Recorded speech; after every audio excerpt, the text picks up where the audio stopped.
Good morning all. Welcome to another video. Yes, back on the road again. Just wanted to bring you along, give you an update of what's happening on this trip. You may have noticed in the last one, we had a four-part series.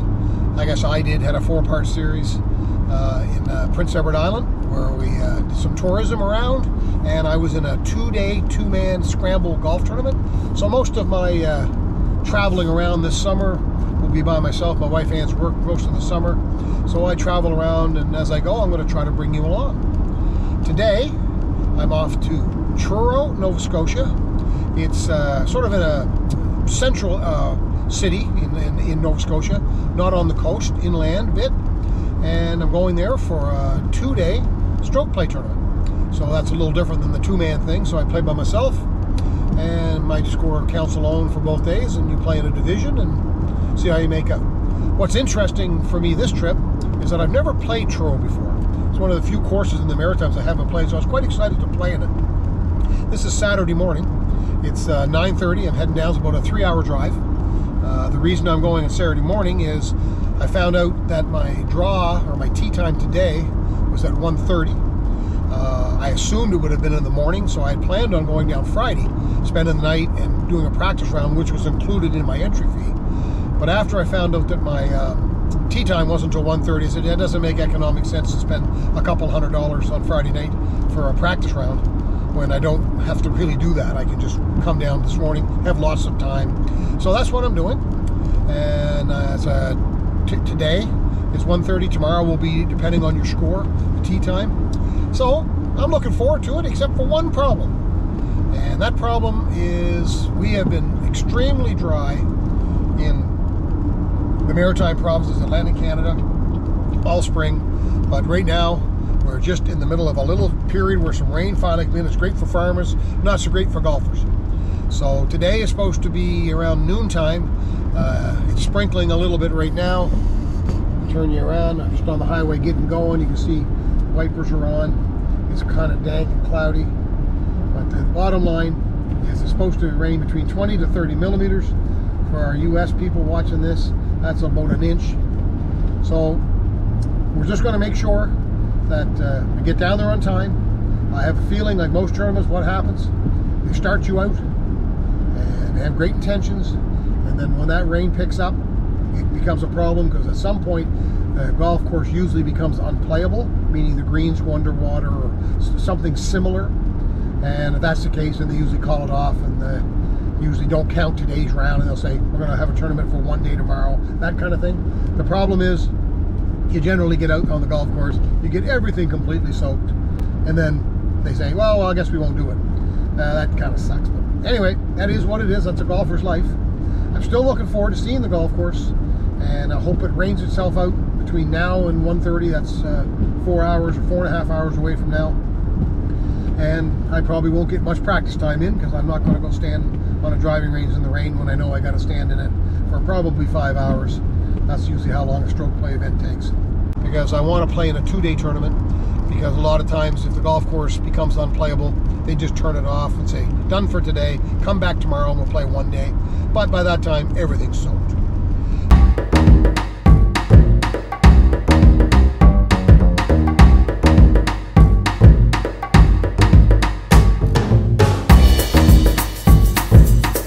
So I'm staying alone in a motel in a Comfort Inn in Truro. I'll take you around that area. I'll take you around the golf course. Like I say, Truro is a central Nova Scotia, not on the coast. It's got a interesting vibe. I'm going to drive through there and just take you around. Maybe I'll drive around Truro in case you're on your way through sometime this summer. And of course, I'll do my best on bringing up what the golf course is like. But I'm only just getting started from New Brunswick, and you can see there's already dark clouds, sprinkles, and it's not really supposed to start until about 12. So I'm like, I'm very hesitant that we'll actually get this round in completely. We may get in and get started and get stopped, but either way, I'm going to go out there and try it.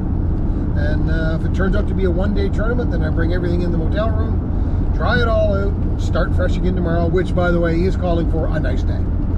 I'll come back when I get to some interesting area. There are some spots between the New Brunswick and Nova Scotia border. Make it sound like a border. It's really just a highway that changes signs. There's some areas down there where we have universities. Tantramar Marsh, I'll bring you back for that. That's an interesting little area. Well, I'm back. Been on the road about an hour, and as you can tell, it's raining, and it's rained the entire time I've left. And you can tell perhaps by that sign if you can see it or not. Sackville. This is what we're driving by now. Sackville's pretty close to the border with Nova Scotia. Last part, I guess the last town in New Brunswick before you travel into Nova Scotia. It's home to Mount Allison University. Kind of a iconic school in the area. It's been around forever. And a little bit different university than many of the others because it's very arts related. A lot of music, that type of thing. And it's kind of interesting. There's not a lot of schools going that way anymore, but so it's a nice old area. We're about, I guess, about a third of the way through this trip. And like I said, I had watched on the weather. It looked like there might have been a little bit of a gap here, but it's now, like I say, 11:15. The people in where we're headed to in Truro have been teed off at 7 a.m. So some are on the golf course. I don't know when my time comes if we'll be out there or not, but we'll see. I'm not really looking forward to it. We're going to go to an area. It's called Tantramar Marsh, and it's literally just that. It's a long stretch of road that's built through a marsh, saltwater marsh, and you see with the sign, high winds, forced visibility. In the wintertime or any time that it's windy, this can be real treacherous to drive through. Big trucks have to stop. They usually stop them, not all the time, and blowing snow, ice. It's in the wintertime, so it's quite a little stretch of land, but it's pretty through here in the summertime. Lots of, there's a waterfowl park here, so they have lots of nesting birds and different things like that. Kind of cool. So if you're a person traveling through this area, heading to one of the larger centers like in Nova Scotia, as an example, Halifax, from Sackville here, there's some of your marsh over here to the right, from Sackville, which is, like I say, just about getting close to the Nova Scotia border. It's about a 2-hour drive to get to downtown Halifax from here. So as you can tell, which is kind of unusual, on our right here, you can see the marsh, you can see the telephone poles. I don't know if you're familiar with heights of telephone poles, but these are very, very short. They kind of all look like they're stubby telephone poles.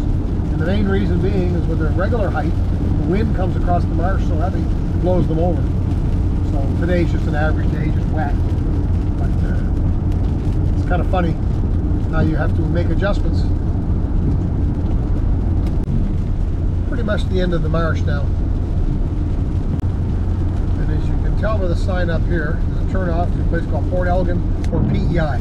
So I always take the shortcut coming from where I live in New Brunswick to get through to Prince Edward Island. But if you're staying on the Trans-Canada Highway, you would come off here at this exit, and you would take a road that takes you down to a little community called Port Elgin, and that continues on through down to the Confederation Bridge. That drives about a half an hour. Okay, so up here is your Welcome Center. It's 2 kilometers from here, a mile. So we're getting close to the border, Nova Scotia.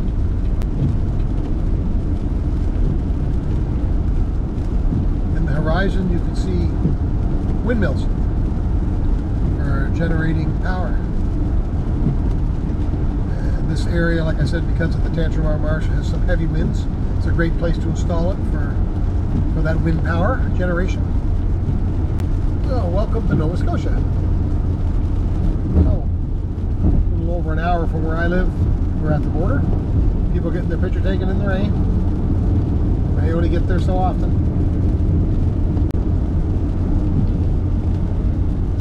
Windmills everywhere. Not really turning all of today, it's not real windy. It's just wet. And the sign for Amherst.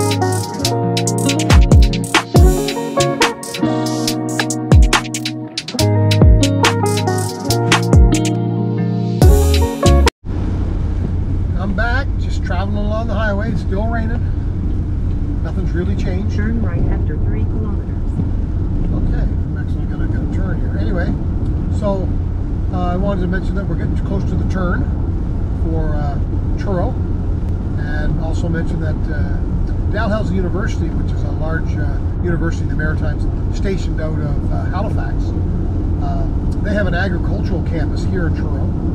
Feeds campus and allows you know, the agriculture and farming and those type of industries around the Maritimes a place for students to go to learn. So that's also something that's in Truro. We're going to take this loop up here. I got my GPS on, I haven't been here in a while, and I'm going to take a zoom in, see if there's a chance to get maybe an early check-in at the motel, drop the things off, because I got a feeling with the rain, if we get out on the golf course at all, at exit 15. It'll be it'll be a lot of water and stuff around, so we've got to get rid of stuff in the room, put stuff in the fridge, and then go over to the golf course. So we'll just take you along, and it says we're pretty close to this exit anyway, so.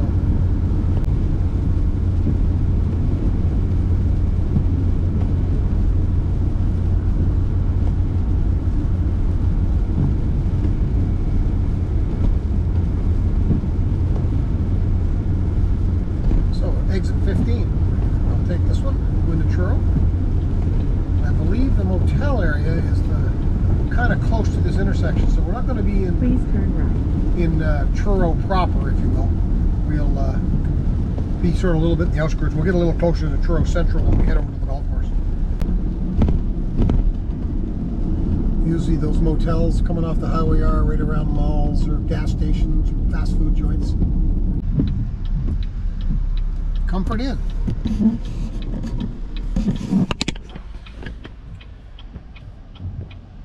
That's where we're going to plunk ourselves for a day.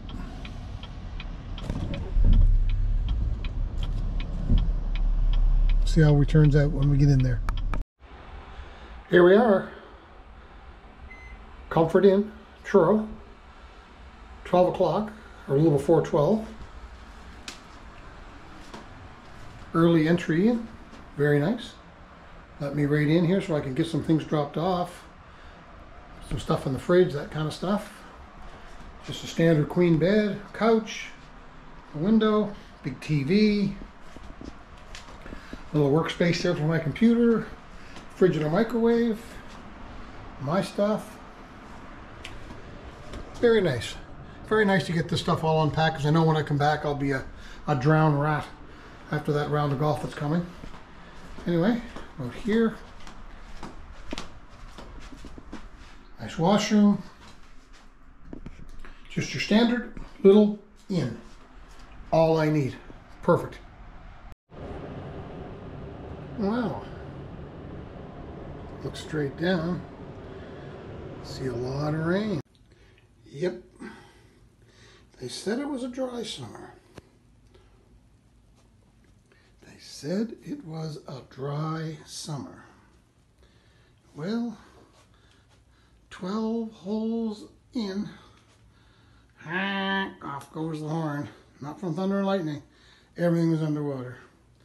No idea what's happening tomorrow, but I'm tucked away now at about 6 o'clock, and I'm not going anywhere. I'm gonna just spend the rest of my time trying to dry out this crap. Course was nice though. Never played Truro before. Sets up my game really good. I like to give it a crack. I was 43 on the front nine. Everybody I played was in the 50s. So I did pretty good for not knowing my way around. And the back nine, I think I went par bogey. So we'll see what happens. There's a word that we might actually come back tomorrow morning earlier than 7 and try to get our other 9 in and whatever. I'll just wait for the email. All for now. To come back tomorrow morning and finish the other 8 holes we have to play first, and then play our 18th. So we got a long day coming tomorrow. Anyway, nice to play golf, nice to play in tournaments. These end days aren't so much fun, but it is supposed to be sunny tomorrow. So that's the good positive news. Well, hello, welcome to the end of this video series. It wasn't much of a series, and that was all because of some very poor weather that came into the golf tournament in Truro, and it caused me to not have any time to be able to go around Truro a bit and show you some of the nice things in the area. Because of the rain all day Saturday, in our golf tournament I played 9 holes. It got called off. I think you saw earlier how everything was wet in the motel room. So that meant this morning at 5:30 we had to go back to the golf course and finish up the first round, 9 holes, and then play another 18. So it's later in the day now, and I'm heading back to New Brunswick, and wasn't really you know, fun to be golfing in that kind of weather, but that's golf. It happens. In the tournament, I don't even know how I made out, because our group was still on the golf course when I left. I've got about a 3-hour drive home, and it's US Open Sunday, and with any luck I can get back for the last 2 hours and see all of the fun. And just to show you here, generally speaking, whenever I come down this way, it's sunny and nice, and not like when we traveled down and you saw all the rain. And believe me, that rain lasted all day, so it was no fun. Anyway, I'll bring you back if there's anything interesting or anything that I think you might be able to see that you weren't able to see before as a result of all the rain.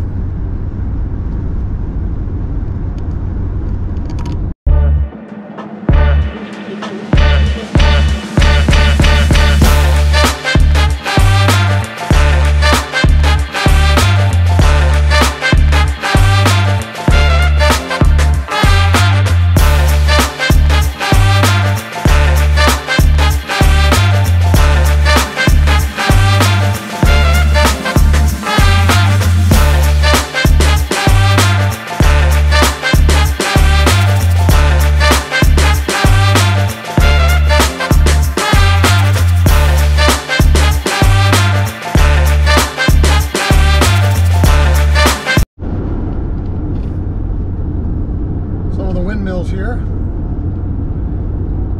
on the highway. You can see them really well today when it was raining and wasn't so great on the way down here, but there's quite a few of them, as you can see. Pretty cool.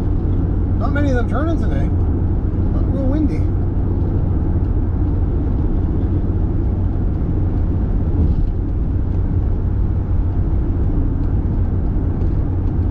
Normally in this area they're spinning.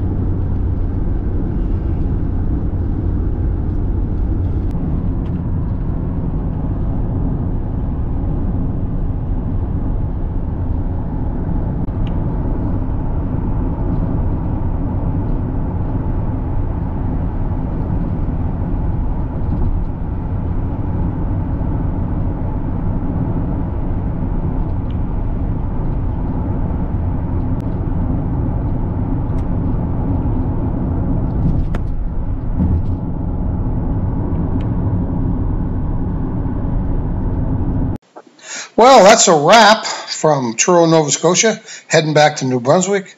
I hope you enjoyed the footage I was able to get. Weather and different things caused problems with videoing, but that's okay. Coming back to Nova Scotia in August, going back to Prince Edward Island in July. I'll produce some more videos, and hopefully it's of interest. So thanks again for watching, and we'll see you next time.